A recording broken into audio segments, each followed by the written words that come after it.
благодарам почитуван председател со комисијата Диме Велков, почитувани пратеници, почитуван представник од регулаторна комисија Андријана Чучук, почитувани медиуми, почитувани граѓани на Република Македонија, пред нас е извештајот на регулаторната комисија и неколку дена веќе, неколку седмици дискутираме на оваа тема, не од тоа што е некое задоволство да се дискутира на вакви теми, туку напротив затоа што имаме сериозни проблеми со енергетскиот сектор, па дури нели и прогласена енергетска криза. Жалам што не е тука присутен председателот на комисијата Беслимовски, затоа што некако со него ни одат овие стручните дебати и можеби ќе разменевме некое различно видување, иако многу работи се исцрпија, меѓутоа тоа е одлука на председателот на регулаторна комисија како ќе се постави во однос на собранието, дали ќе присуствува или нема да присуствува, некогаш има оправдани причини, некогаш не.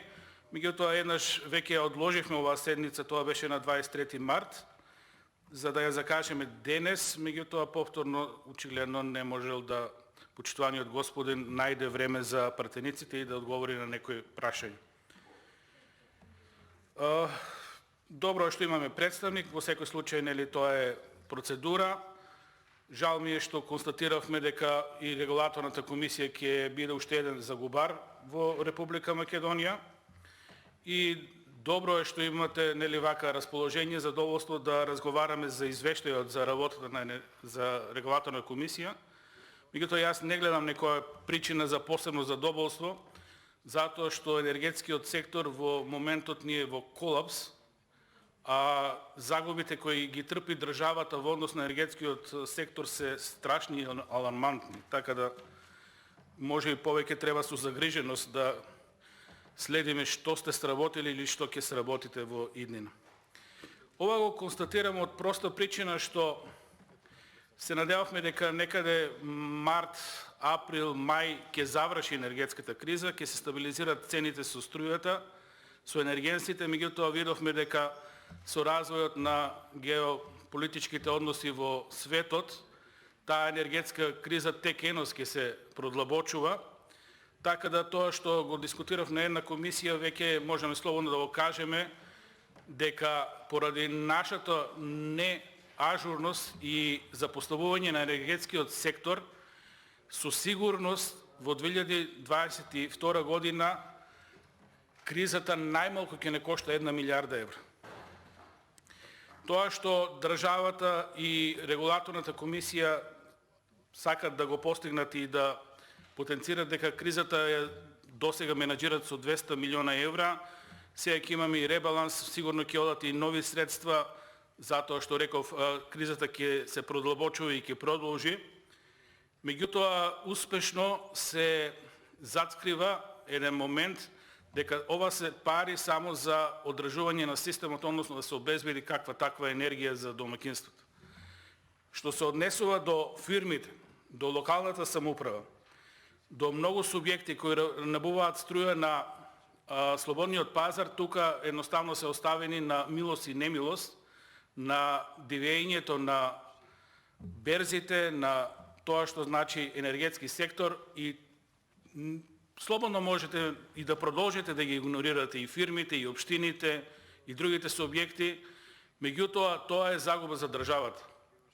Ако тие пари ги изгубеме, било да се тои пари на приватни собственици, тие пари не можат да влезат на друг начин во развој на државата, не можат да бидат поделени како плати, не можат да бидат поделени по никој друг основ, току едноставно за покривање на енергетските дупки, дубиози кои се јавуваат кај фирмите, да не зборам за општините кои едноставно тука немам зборови да кажам дека освен владата си гледа, како да кажам, политички сеир од целата ова ситуација и не повлечува ниту еден потек за да излезе во сусрет на затекнатите проблеми. Во ваква ситуација се поставува прашањето што е функцијата на регулаторната комисија за енергетика и водени услуги, односно зошто дебатираме и на оваа тема. Не ми е јасно дека збориме за финансискиот извештај. Меѓутоа, во тој финансиски извештај, покрај другото, ги детектираме и трошоците за плати на вработените во комисијата. Јас знам дека во таа комисија има и служби, има и административен кадар и одма на почетокот да кажам дека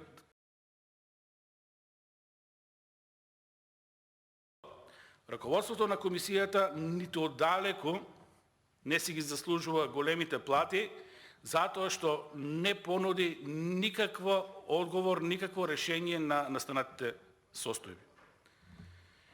Да ве потсетам од правен аспект дека во оваа држава имаме ситуации кога за 20-30 кебапчиња човек отиде во затвор.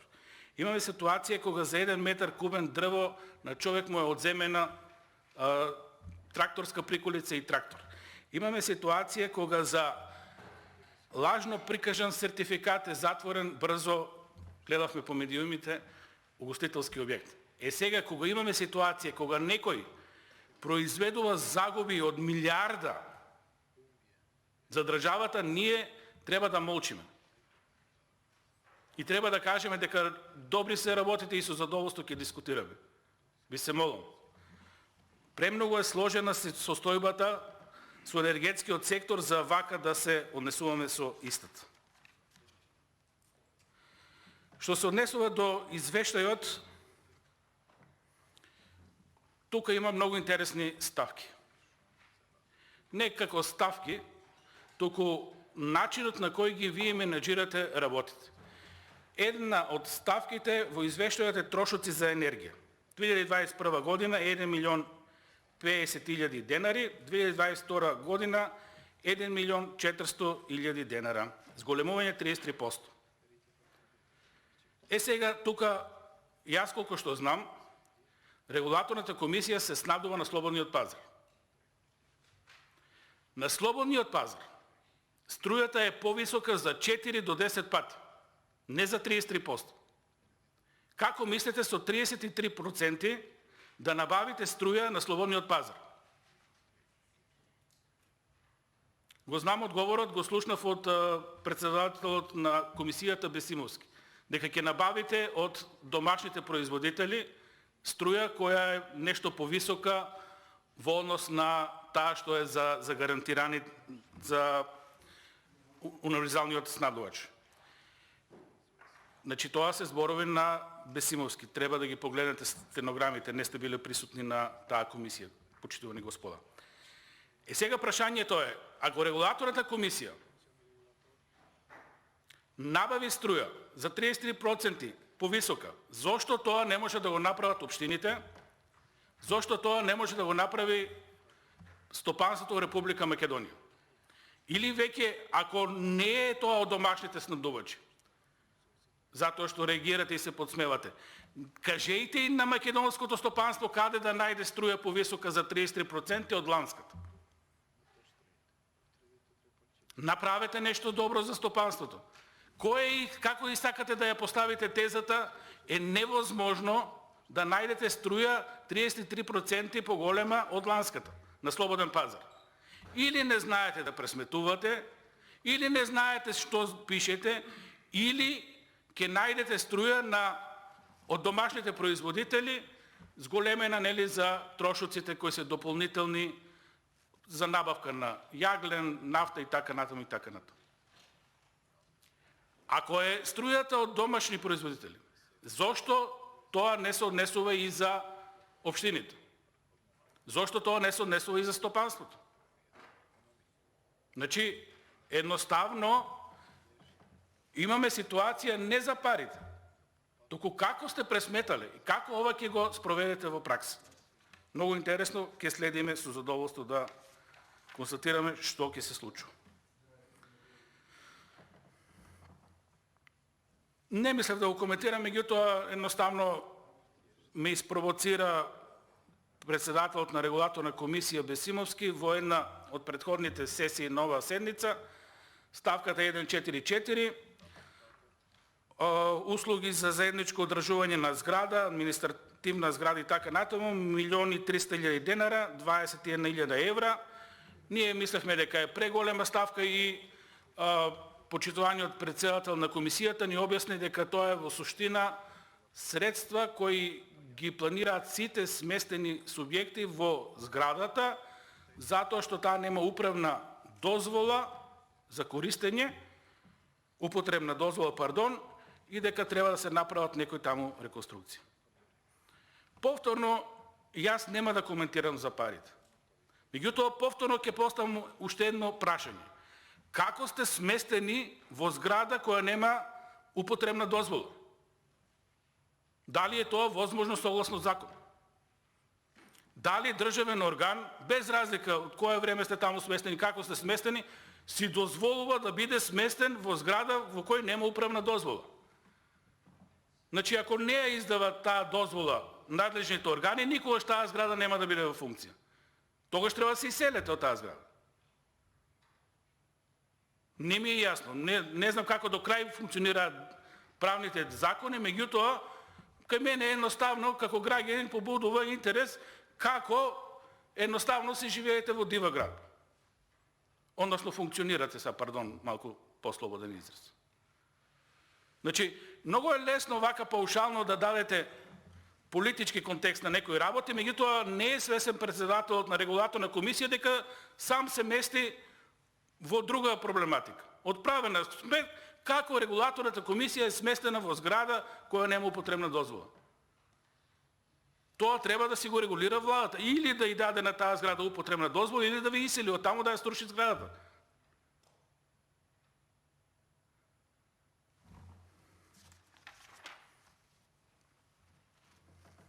Сега околу зголемувањето на бројот на вработени.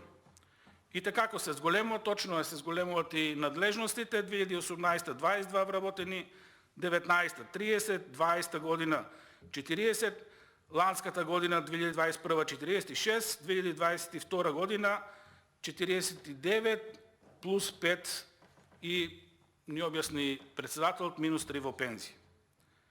Ворете, ако тоа е политика на регулаторна комисија да димензионира број на вработени, меѓутоа сега ова кој ќе оставите во функција на платите, кај мене малце вака повторно имаме некои недоречености.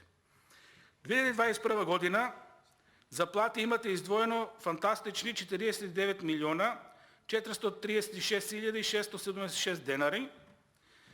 2022 планирате 59 милиона 292.589 денари.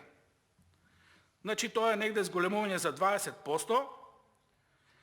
Планирате 5 нови вработувања, меѓутоа рековте дека тројца ќе одат во пензија. Сега нели тука некој месец ќе се преклопат едните со другите. Меѓутоа за 2 и нешто вработени да предвидите разлика во плати од 160.000 евра, малце е симптоматично. Или планирате да додавате некои други ставки во платите, хонорари, бонуси, други прави по однос на плата, или тоа треба да го објасните на македонската јавност, затоа што, да не сега делам множам, преголеми плати зимаат раководството на регулаторна комисија.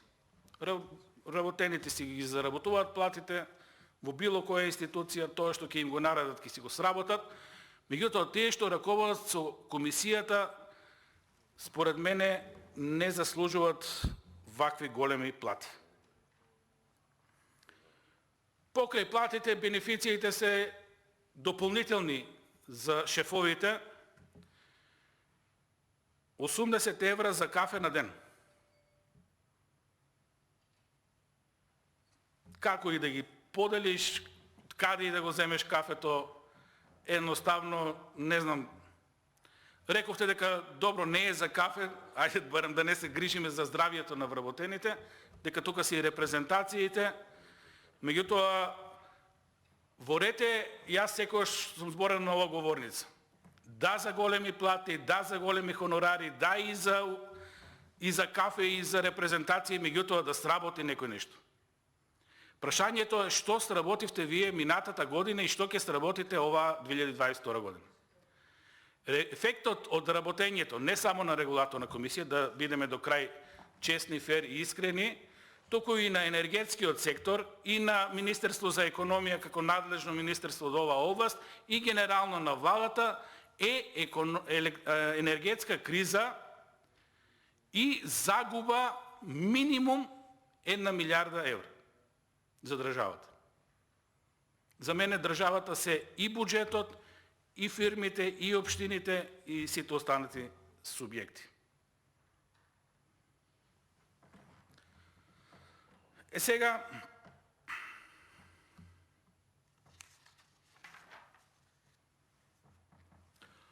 што е тоа што не го сработивте? Зборев и 2021 година дека имате проблем со политиката. Едноставно, раководството на регулаторна комисија не може да одлепи од политиката. 2021 година му докажав на почитуваниот Бесимовски дека ги има прекршено законите во државата затоа што не објави цена на струјата во 6 месец. Туку чекаше да продолжат изборите, тоа зборам за изборите 2020 година, и тек тогаш да после изборите донесе една политичка одлука дека струјата ќе е поскапа. Оваа година повторно избори, повторно проблеми за регулаторна комисија, како да мора да ја вие спасувате владата. Енергетската криза се знаеше дека ќе настапи уште во 5-6 месец.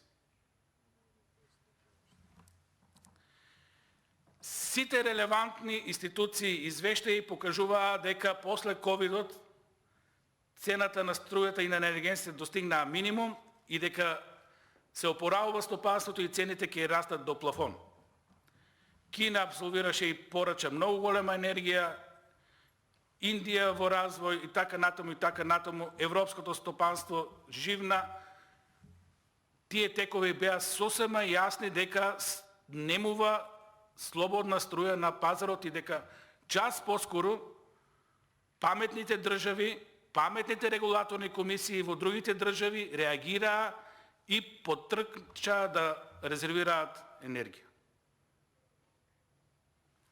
Ние тоа не го направивме, туку повторно отидовме на локални избори за некој all-in и се однесувавме како ништо да нема во државата, како ништо да нема во светот, во сферата на енергетиката. Тука е пропустот на енергетската фела, вклучувајќи и регулаторна комисија. Мораше да има реакција. Мораше уште тогаш да се прогласи енергетска криза и соодветно надвор од сите нормални текови да се средат работите. И во домашниот сектор, кој има капацитет и произведува 6000 гигават часови, а предходната година поминавме со 3600, моравме да ги подигнеме капацитетите на сопственото производство. Моравме да обезбедиме дополнителни енергенси за да го надокнадиме тоа што ни фали до 8000 гигават часови. Затоа што цените не се споредуваат. 50 евра кој е домашната струја, 60 евра по која увезувавме, со ова што ни се случи во тој момент 250-300 евра не може да се спореди. На моменти дневно струјата достигнува и до 400 евра по мегават час. За тоа е нашата реакција. Да бидам до крај искрен. Како човек, како политичар, сакам до крај да бидам искрен. И ова ми е многу битно во целата приказна. Потивко, првиот пат, втор пат, 3 пати го повтори Беслимовски. Имаме испратено допис до владата дека ќе настане енергетска криза. Ако е тоа така, тоа е добро. Тоа барем правно ве амнестира делумно од одговорноста, затоа што можеме да го видиме и Бесимовски и често на телевизија. Од еден канал на друг во исти ден. Покрај тоа што тоа е и норма, законски, ако реагирал, ајде да му веруваме, тоа го направил добро, тогаш вината е кај Министерство за економија и кај енергетскиот сектор. Треба ли тие да постигнат? Меѓутоа тие си тераа и избори. Да си ги чувате тие документи. Многу се битни во една друга приказна. Затоа што спомнав, оваа држава за 1 милион евра, за 100 милиона евра, за милиарда сега, како ништо да не се случува, а обичниот народ, обичниот човек одговара за се и сешто. И тоа треба, нема голем и мал криминал, меѓутоа не можеме веќе во оваа држава да ги премолчуваме злоупотребите со зборот милиарда евра криминал и штета на државата. Сега завршија локалните избори и ова ми е најсимпатичниот дел од приказната. Не знам колку ќе ви се врати меморијата, меѓутоа не може да не ви се врати. За една недела се стабилизираа резултатите, за една недела циркус во државата. Хаос со рек Битола. 3 дена има јаглен. Поскапена струјата на светски берзи. Не знам изјава министер, не знам Бесимовски на тој канал, трет канал. Една недела јавноста гледа како од Марс да е падната кризата. А Европа го живее тоа веќе 3-4 месеци. Веќе се резервирани и гасот, и електричната енергија. Меѓутоа, ние требаше да чекаме да завршат изборите. И едно убаво медиумско сценарио, ала Холивуд, криза, не знам што, крај, да се бориме за струја. И повторно, ноншалантно, уште да бидам пореволтиран, во тој период го правиме буџетот, пари за таа намена нема. Имаме таму некоја ставка и за ковид, и за, за било што, 100 милиона евра, а збориме за проблем кој сите знаеме да пресметаме општа математика, минимум милиарда ќе ја кошта државата. Да не кажам и 2. Тука е тој проблем. Малите плати и незаслужените плати. Да, за да се взимат големи плати. Да, и да се ангажираат и стручњаци од надвор, и консултанти, и било што. Тоа не кошта ни трошка, ни децимала, ни микрон во однос на штетите кои ќе ги претрпи државата. Дај Боже и дупли плати да сте земале, меѓутоа ова да се санирало. Ако сте реагирале, тоа е добро, требало и гласност, за да биде запознаена и јавноста, за да се дигне нивото на проблемот на сериозна криза. После веќе прогласивме и криза, буџетот се стокми така како што се стокми, се уште живееме во облаци дека нели ќе имаме бум во економијата, уште на ребалансот ви кажав дека ќе немаме ни денар за капитални инвестиции, сите пари ќе ни отидат во кризи, освен нели ако веќе провереното сценарио да се задолжуваме со милиарди без проблем. Па кој ќе ги враќа парите, најмалку битно.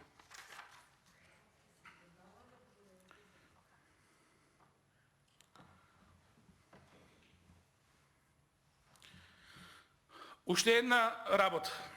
Не сакам да звучам вака, ајде, правнички, што е како е. Си има правници, овие работи нека си ги разгледат, си има институции, нека си постъпат онака што треба.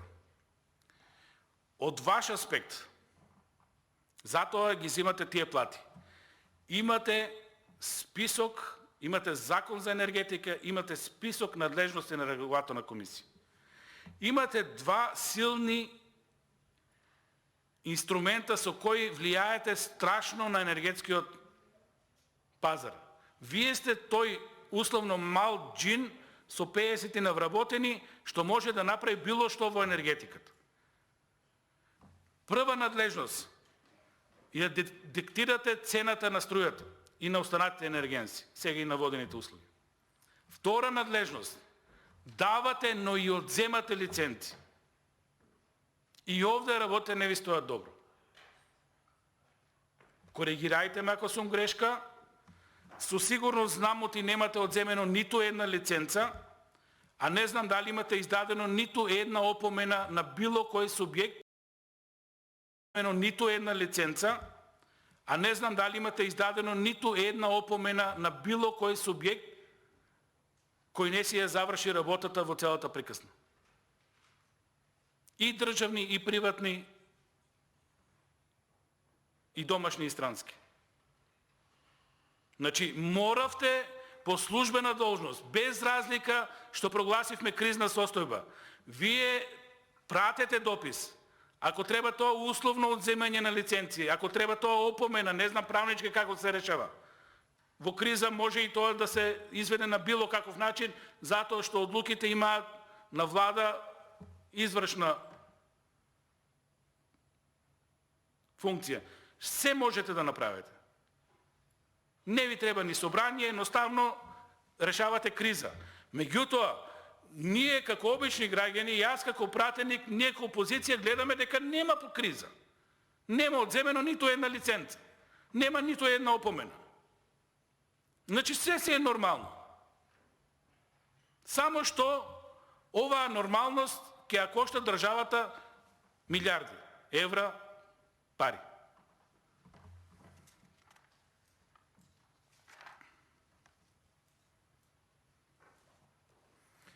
Зборевме за политиката во независните регулаторни комисии, да не се повторувам, едноставно не можеме да ја одвоиме политиката од независните регулаторни комисии. Тука не знам кој модел треба да го примениме, валја посигурни, да не навлегувам, има правници, меѓутоа мора да се работи нова проблематика. Мора да бидеме стварно на висина на задачата. Дали тоа ќе бидат големи заслужени плати, дали ќе бидат тоа луѓе под заштита на државата, мора да си ја работата независно. Ако политиката влезе во овие регулаторни комисии, а влегува, не амнестирам никој, ништо не правиме. Баш затоа се овие комисии да бидат независни. Меѓутоа, нити ние како парламент не можеме да се издигнеме на ниво на задачата.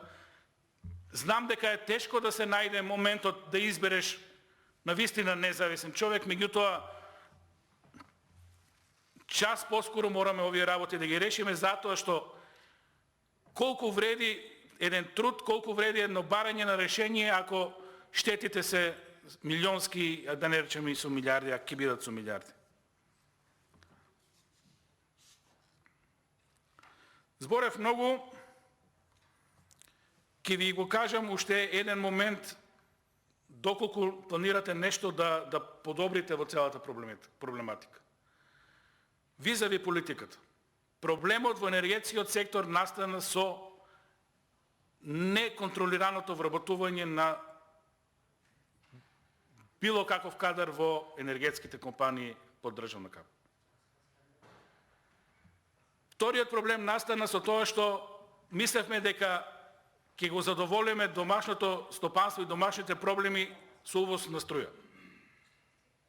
Меѓутоа, кризите некогаш треба да те научат и на решенија, треба да вродат и решенија на работите. Не е решение да вработуваме во државните компании по било кој основ. Тие компании мора да бидат така димензионирани да имат соодветен број на луѓе за да функционално работат. Преголема администрација, нефункционални вработување се смрт за тие компании. Дури и тие што се работници, кога ќе видат во администрација илјадници луѓе кои ништо не работат, се демотивизираат за било каква понатамошна работа. Кога ќе го напуштаме своето производство, кога ќе станеме зависни од увоз, кога ќе ни дојде криза, имаме денешната состојба. Ќе ја злоупотребам говорницата, докаде е трет блок во Битола. Се сервисира веќе 6-7 месеци. Ама, нели, знамо ти не оди така, трансформатори има колку сакаш и до сега требаше да видиме нешто на мегдан.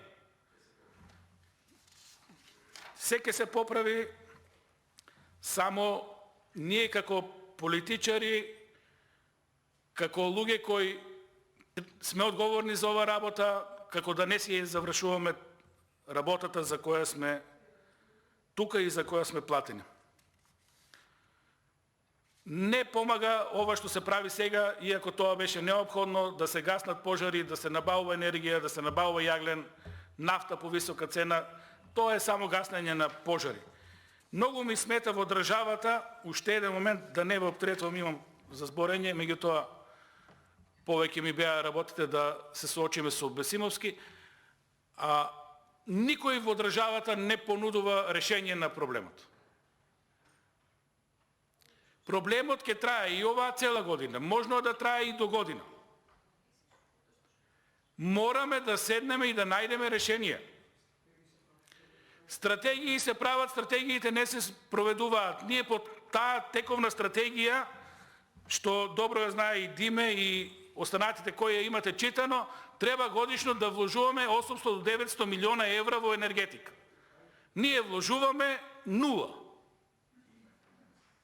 Или 8 до 9 милиона. Толку е. Од 8 до 9 милиона, кога ќе стигнеме до 800-900, тогаш ќе ја управиме работата. Тоа е во стратегијата.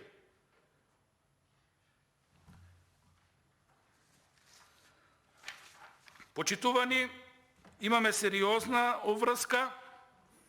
Вашиот извештај на овој или на оној начин ќе биде усвоен.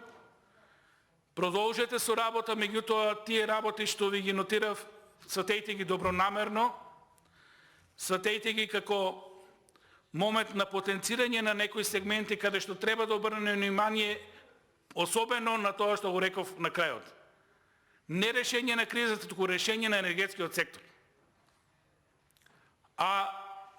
Целата криза не учи дека ако немаш собствена енергија, здравствената криза, ако немаш собствено здравство, новата криза што ни следува, ако немаш собствена храна, не си држава. Благодарам. Благодарам, почитуван пратеник. Последна